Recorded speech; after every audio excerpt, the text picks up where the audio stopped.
Mesdames, Messieurs, peuple congolais, chers membres de la diaspora, individuellement et collectivement, du nord au sud, de l'est à l'ouest et au centre, tant au niveau citoyen qu'intellectuel, politique, militaire, religieux et ou spirituel.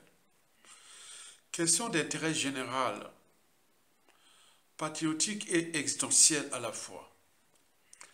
L'acte de décès du régime du despote Denis Sassou Nguesso sera-t-il signé ici à Paris, en France, chez ses parrains et ou donneurs d'ordre, ou plutôt chez nous, à Brazzaville, au Congo, par nous, peuple congolais, civils et militaires?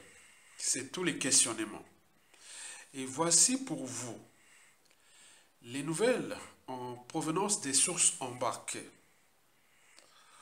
au sujet de la problématique Sassou Nguesso, qui ici, d'un point de vue intellectuel, je vais ici vous nourrir ce débat au regard de la situation, du contexte, des enjeux et des perspectives de l'après Sassou Nguesso sur différentes échelles. Chez nous, au Congo et où en zone France-Afrique. Du côté de la France-Afrique, il faut retenir trois choses. Que Denis Sassou Nguesso est la pièce maîtresse de la France-Afrique. Vous savez que dans une machine, il y a toujours une pièce maîtresse. Lorsque vous la perdez, la machine ne marche plus.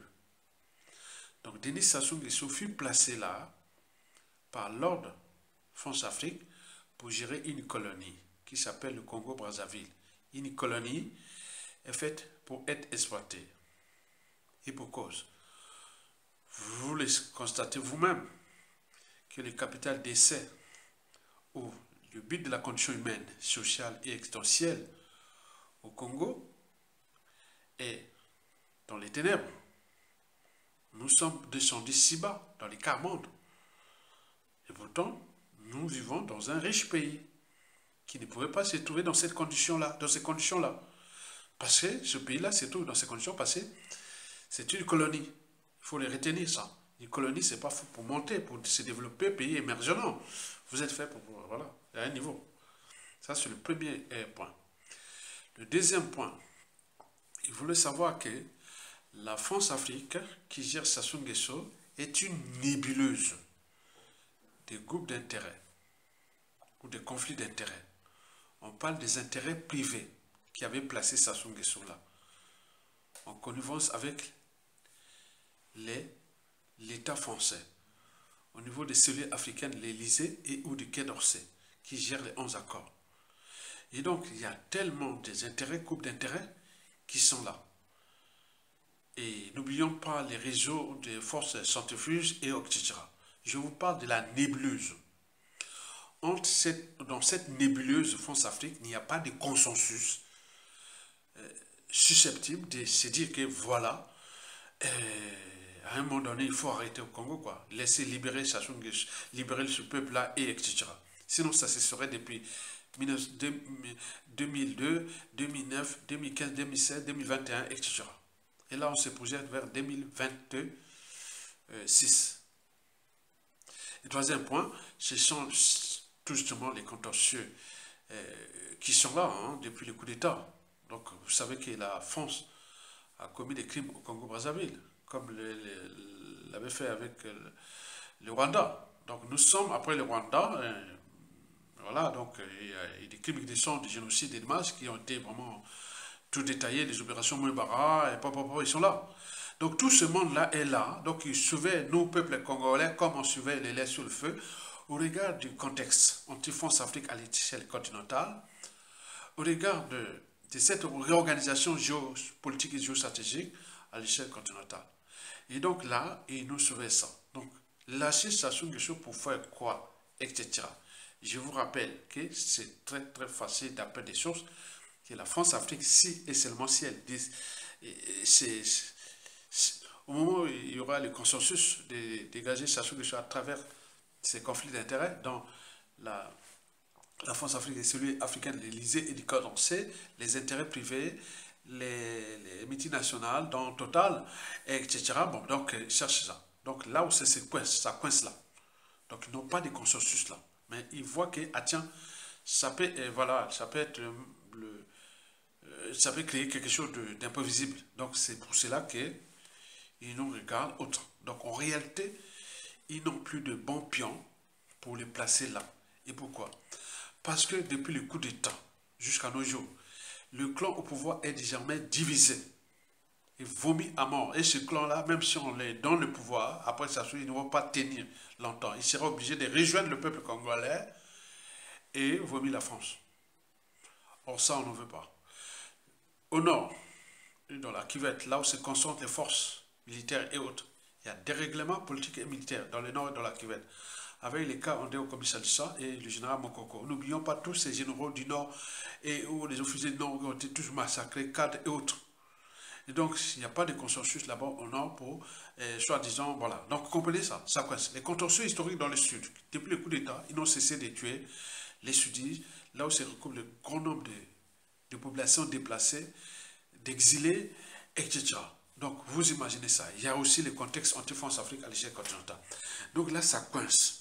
Donc, la France-Afrique ne sait plus à quel sein se vouer pour déposer sa soumission. En réalité, déposer sa soumission d'après des sources pour la France-Afrique, c'est du caviar, c'est du pain béni. Si vous voulez déposer sa soumission le 27 décembre 2024 ou le 28 décembre 2024 ou 29 décembre, son premier, ce sera facile. Mais là où ça coince, ce sont ces conflits d'intérêts et ces intérêts particuliers, partisans qui ont commis des crimes au Congo, d'autres ont des affaires encore à gérer avec Sassou Nguesso, qui est là, qui peut encore laisser exploiter une colonie.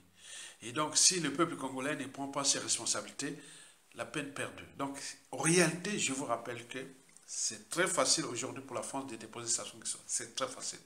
Mais il y a un agenda qui est déjà là, que Sassou Nguesso sera humilié et puis, bon ben, pour laver ses linges sales là, entre France, Afrique, et etc. Mais nous ne verrons que du feu.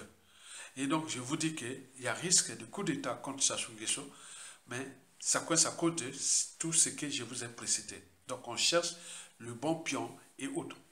Mais n'arrive pas à trouver parce que l'environnement socio-politique et militaire congolais est problématique depuis le coup d'État, puisque entre les ethnies, les groupes ethniques, la géopolitique, tout a été chamboulé.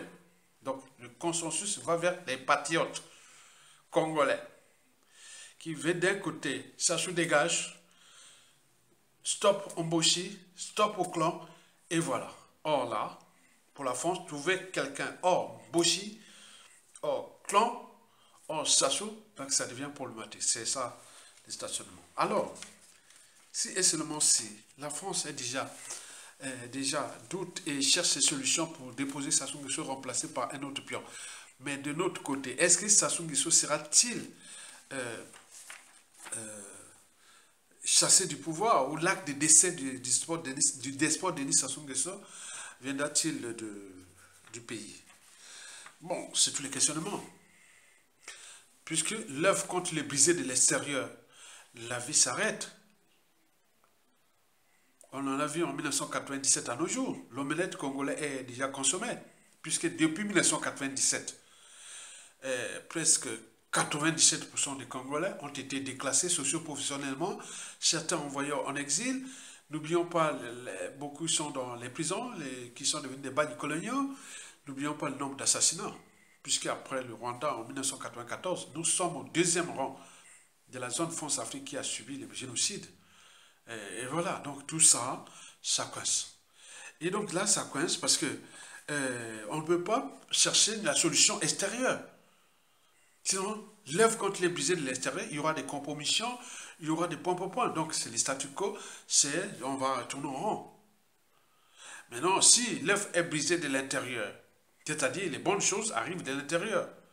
Donc, comment trouver les stratégies et mécanismes de sortie de cet état de crise antisociale et criminogène du régime de France-Afrique de Sassou Nguesso et qui nous gère, nous Congolais, comme leurs sujets indigènes et esclaves et de bétail humain, et qu'ils se conçoivent comme des concurrents armés tant qu'il n'y aura pas une force insurrectionnelle, c'est-à-dire la rue, et où un militaire, ils ne décideront pas, ça se passera en 2026, et ce pays-là fracassé pour un être mortel qui sera que de passage sur terre. Il sait bien que le chaos est prévisible.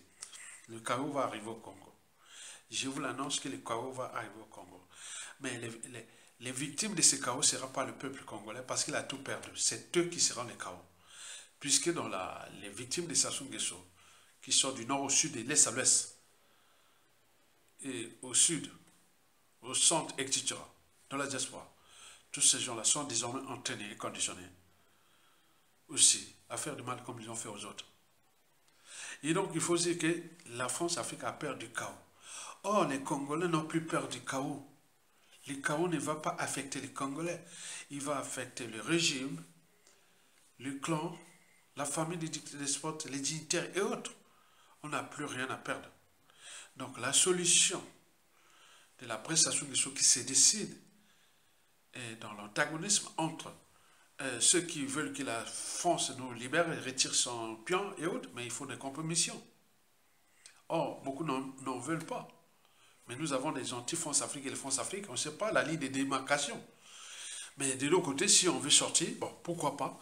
On n'a pas tenté en 2015, 2016, 2021. Est-ce que cette fois-ci, d'ici 2025, 2026, on va tenter? Mais de toute façon, tout indicateur a durée de vie limitée. Ça se va tomber. Donc, pensez à l'œuvre qui doit être brisée de l'intérieur. Pour que nous récupérons notre pays nous-mêmes et nous rentrons dans une période de transition plus ou moins longue pour restaurer notre pays.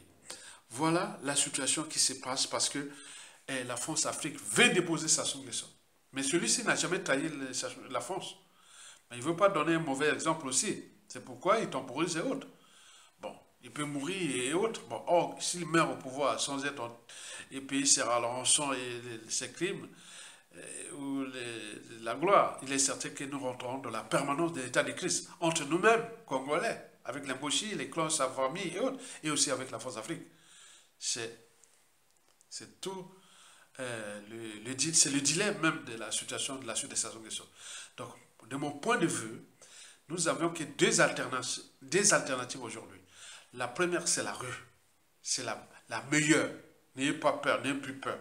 Au regard des dégréments politiques et militaires dans le nord et dans la Kivu, des contentieux historiques dans le sud, du contexte anti-France Afrique à l'échelle continentale, et de cette organisation géopolitique, géostratégique. Laissez Sassou Nguesso avec ses mercenaires et où tuer encore les populations, il n'y pourra pas. Il n'y pourra pas. Sinon, ça va se terminer très mal. Ça, c'est la protection de la rue. À défaut, un coup d'État militaire. Mais ce coup d'État militaire, au regard du passé des coups d'État militaires en Afrique centrale, il est certain qu'il y aura peut-être la participation de la France-Afrique et ou des Américains. Vous avez tout compris. Likez, partagez et soutenez la résistance. Donc, alors.